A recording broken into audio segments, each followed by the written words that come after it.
ओम शांति। आज 30 जनवरी 2024 की मुरली में बाबा हमें वैराग्य भी दिलाते तो अंत का दृश्य भी दिखाते, क्योंकि जैसा हम जानते हैं बेहद का वैराग्य अर्थात बेहद का परिवर्तन, हमारे अंदर जितना % परिवर्तन है उतना ही हमें वैराग्य है। तो ऐसे अंत के सीन्स देखते हुए खुद की चेकिंग करनी है कि क्या हमारी स्थिति सुनने से या सोचने से ही कुछ परिवर्तन तो नहीं होती है।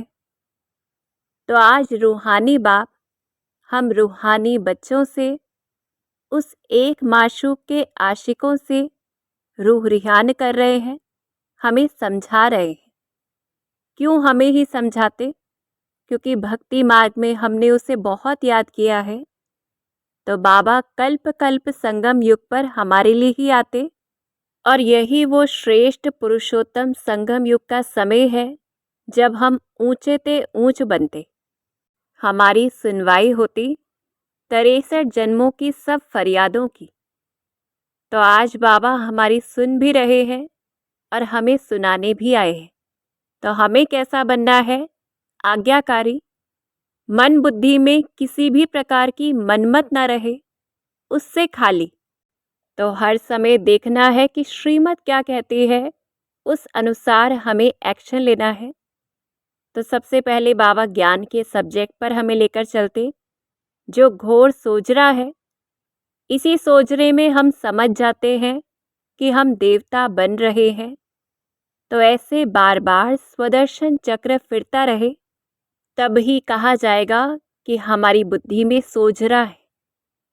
फिर ज्ञान के आधार पर खुशी और नशा रहे, जो बाबा रोज हमें चढ़ाते कि हम बच्चों की ही बुद्धि में रोशनी है, क्योंकि सारा चक्र रचता और रचना के आदि मध्य अंत को भी हम ही जानते, जिसे ऋषि मुनि कितनी तपस्या करके भी जान न सके, और किसी की बुद्धि में ये बातें आ भी ना सके, रह भी ना सके। तो ऐसे हम श्रेष्ठ आत्माएं हैं। फिर बाप अभी हम बच्चों को ही फिर से दोजख से निकाल बहिश्त सुख धाम में ले जाते हैं। हम ही वो हैं जो पूज्य थे, फिर पुजारी बने और इस समय फिर से पूज्य बनते हैं। तो चक्र फिराते नशा रहे कि भक्ति मार्ग में भी हम कितने धनवान थे। तो ऐसे चक्र फिराते हम सतयुग में पहुंच जाए, जो संगम युग पर ही बनता है। देखें हम उस सतयुगी दुनिया को, जो नई दुनिया सुख धाम है, बहिश्त है, पैराडाइज है, गार्डन ऑफ अल्लाह है। एक ही अद्वैत आदि सनातन देवी देवता धर्म है, जहाँ भारत साहूकार है, उत्थान है, हम सभी सतो प्रधान हैं। हम सदा सुखी रहते हैं, एवर हेल्दी एवर वेल्दी बन जाते, मीठे पानी पर महल होते हैं। तो ऐसे आधा कल्प से भी ज़्यादा हम सुख पाते हैं, करीब 3/4। तो पूरा चक्र फिराते हर स्टेज पर हमें नशा रहे, क्योंकि हमारे लिए हर स्टेज विशेष है। फिर दूसरे सब्जेक्ट के ऊपर बाबा हमें लेकर चलते, योग के ऊपर, और उससे पहले हमें वैराग्य दिलाते कि इस समय छोटे बड़े सबकी वानप्रस्थ अवस्था है कि वाणी से परे जाना है, अब वापस चलना है, नए संबंध में जाना है। तो ये नॉलेज या कोई भी शास्त्र आदि, शरीर भी, सब कुछ खत्म हो जाना है, जिसके लिए होलिका भी मनाई जाती। तो बाबा हमें इस दुनिया से छुड़ा रहे हैं, कलयुग का दृश्य दिखा रहे हैं, जो दुख धाम है, भ्रष्टाचारी, रावण राज्य, दोजक है, नरक है, जहाँ घोर अंधियारा है। क्यों है? क्योंकि तमो प्रधान पतित दुनिया है, पत्थर बुद्धि हो गए हैं। अनेक धर्मों में तालियां बजती, अर्थात खिटखिट होती रहती, लड़ते झगड़ते मनुष्य ऐसे पतित बन चुके हैं, कांटों का जंगल बन चुका है, और कितना गरीब कंगाल इंसॉल्वेंट अर्थात दिवालिया हो गए हैं, भीख मांगते रहते हैं। भारत का बिल्कुल पतन हो गया है। तो इस दुनिया से बुद्धि बाबा हमसे हटवा रहे हैं और अंतिम दृश्य भी दिखाते कि अर्थक्वेक होगी, बर्फ की बरसात होती है, बहुत प्राकृतिक आपदाएं, नेचुरल कैलेमिटीज होती हैं, जो गांव के गांव खत्म हो जाते, मकान आदि भी कुछ नहीं रहेगा। जिस समुद्र को सुखाया, उसी समुद्र की एक ही उछल से सब खत्म होकर समुद्र हो जाएगा। विशेष बॉम्बे की ओर इशारा करते बाबा। फिर बहुत उपद्रव आफतें आनी है। मुसलों अर्थात मिसाइलों के लिए भी शास्त्रों में लिखा हुआ है, जिसके अंदर आग, गैस, जहर आदि सब कुछ डाला जाता है। तो ऐसे करोड़ों मनुष्य मरेंगे, फिर अनाज कहाँ से आएगा, पूछते हैं बाबा। और पिछाड़ी में तो सब फट से मर जाएंगे, ताकि बच्चों को भी ज़्यादा दुख नहीं हो। ये भी ड्रामा में है। तो ऐसे वैराग्य दिला रहे हैं बाबा कि ये सारे शरीर खत्म हो जाने हैं, तो हमारी बुद्धि शरीरों में ना रहे, आत्माएं सब स्वीट होम में चली जाएंगी।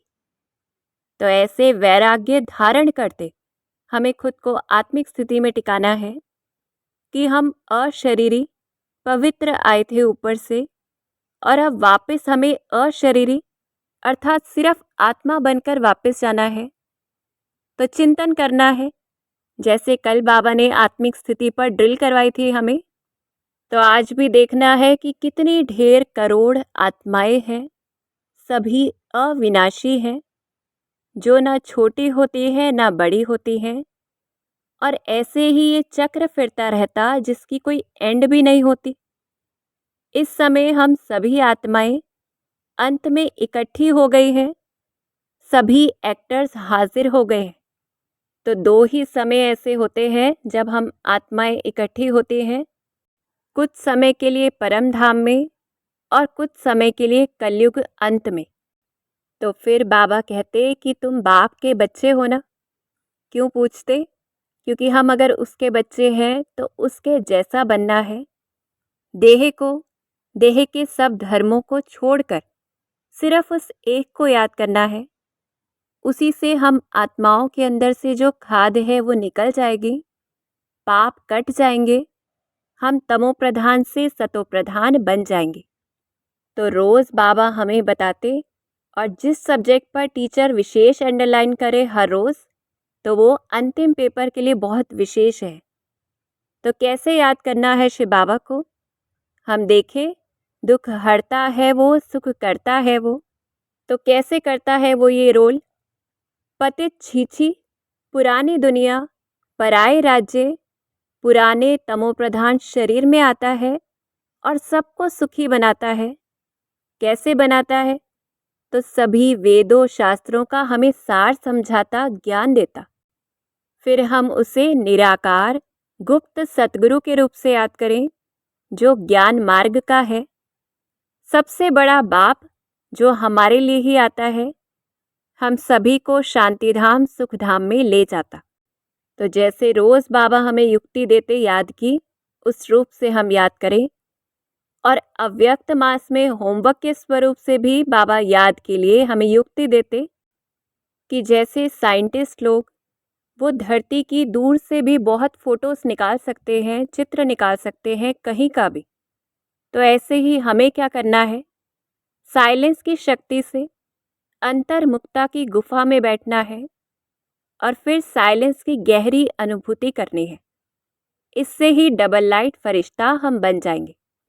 तो मन का भी मौन रहे और मुख का भी मौन रहे, एक बिंदु बाबा के ऊपर बुद्धि एकाग्र हो जाए। फिर तो बाबा रोज हमें क्यों अंडरलाइन कराते योग के ऊपर? क्योंकि जितना हम योग युक्त होंगे, उसकी श्रीमत पर चलेंगे, तो हम अंत का सीन देख पाएंगे और मौज में रहेंगे उस समय भी, जो गायन है मिरुआ मौत मल्लुका शिकार। तो ऐसे बाबा हमें तीसरे धारणा के सब्जेक्ट पर ले आते। तो इसमें भी बाबा हमें योग के ऊपर ही अंडरलाइन कराते कि समय बर्बाद नहीं करना, उस समय बाप की याद में रहकर कमाई करनी है।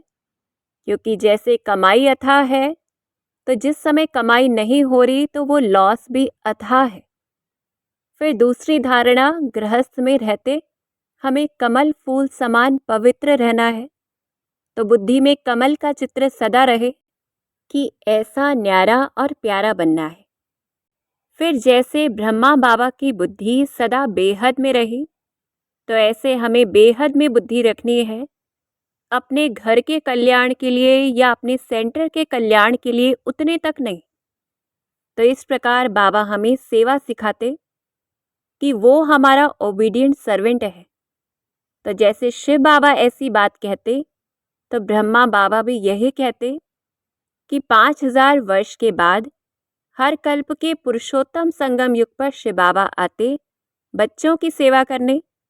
तो ब्रह्मा बाबा को भी यही रहता कि विश्व के सभी बच्चों की सेवा करनी है। तो हमें भी यही करना है।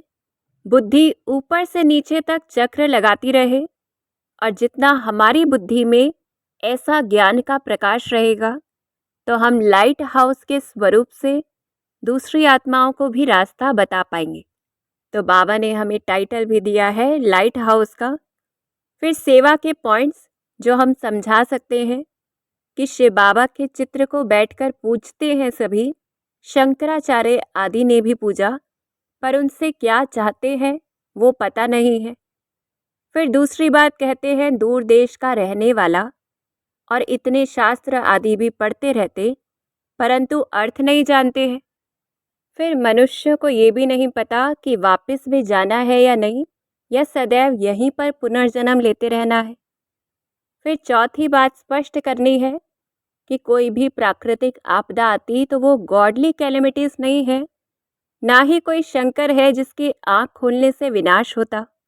तो ये राज स्पष्ट करते ये भी समझाना है कि श्री श्री तो सिर्फ शिव बाबा ही है जो देवताओं को श्री बनाता है, और किसी को श्री श्री का टाइटल या श्री का टाइटल नहीं दे सकते।